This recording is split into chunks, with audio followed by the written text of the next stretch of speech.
So I've been thinking about terror because there is a way in which I acknowledge to myself that I am afraid.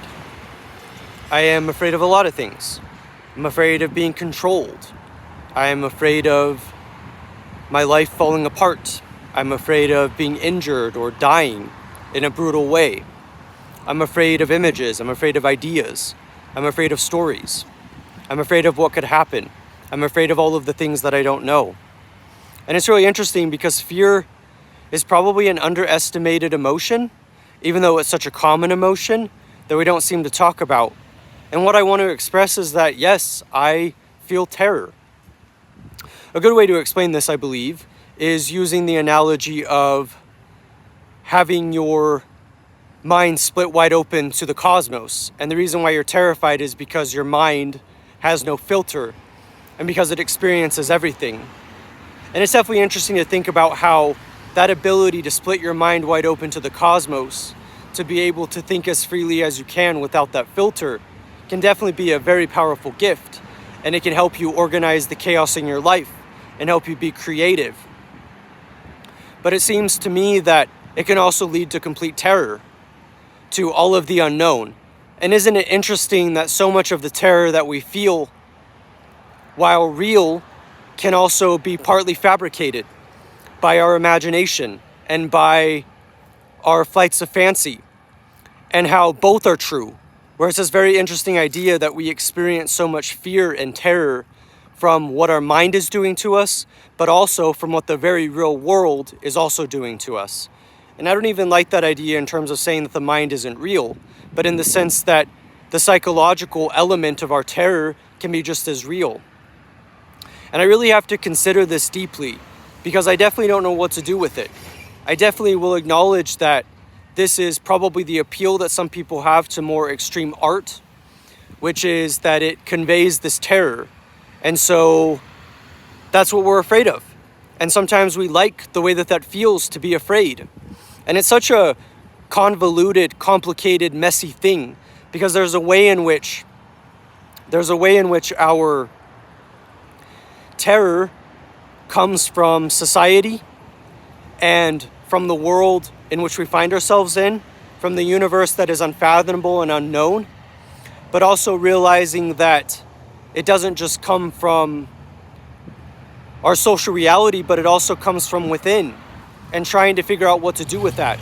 And I say this because I know that I'm struggling with my own terror, because I know that it can become extreme, and I know that it has been extreme, to where I realize that I'm afraid of everything, where paranoia is a part of this, because of what paranoia conveys.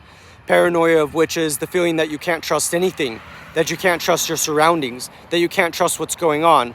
And it's really interesting because our obsession seems to be with the whole reality that we can manifest certain things, that there's a way in which we can manifest certain outcomes. And so this is why you would have to be careful with your thoughts, because you don't want to make a terrible world out of your terror. But there's a sense in which I also think that that terror is attracted to people who might not expect it or might not be doing it on purpose, because it is a terrifying world. You realize the things in which you experience that you can't even explain, that you can't even understand, that are literally unfathomable, but that are still there nonetheless. And I actually think that when you're going from abstract thought to the emotional reality of terror and the imagination that comes with that, I think that that's actually not so far of a step, honestly, because I think the terror is actually very ingrained in our reality, depending on how we look at our perspective, where we realize that we can't even trust our minds. We can't even trust what we are experiencing and what we are trying to understand. And so it might be that that terror is an ugly place to be in, because we don't know what to do with it. We don't know why we are experiencing it, but that it's there nonetheless, and that it influences us. And the reason why I say it's not such a far step is because I do think that trying to engage with the world and understand what's going on is definitely something that you can't always mediate or understand, and something that you can't always even change. And that's what really sucks about it, which is like, you can start from a place of disorientation that comes from learning and from exploration, but before you know it, your mind has completely flipped on itself because it can't handle the world as it is. It can't handle what's there. And the reason why I say this is because I think it's actually very true. I think there's a way in which we're constantly feeling terror and we don't even realize it.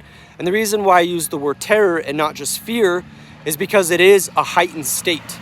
It's not just being afraid of something, fears of which can be overcome, but it's also a terror, which is this existential state that you find yourself in. All of the things that you don't control, all of the things that are there and that you can't stop and that are always there. And it really sucks to have to keep that in mind, that the terror is something that you can't always escape, but how it is definitely there and how difficult it can be to process those emotions and not always even knowing what to do with them. And so in that way, I acknowledge my own terror. I acknowledge that I experience things that I can't explain. I acknowledge that there are many things that I don't understand, and that I end up in this terror-driven state because I am afraid of the things that I've mentioned and more. I'm afraid of my actual existential reality, where things seem to be so limiting and confusing and so difficult to have to try to grasp. So yeah, I acknowledge that I feel terror, with my mind split wide open to the cosmos, with no filter, with no way of mediating it. I'm Phoenix, and I hope you enjoyed this talk of mine. I hope that you'll check out my other videos on my channel, and I also hope that you'll check out my books. I'll put the link in the description. I'm Phoenix, and thank you for watching, and I will see you next time.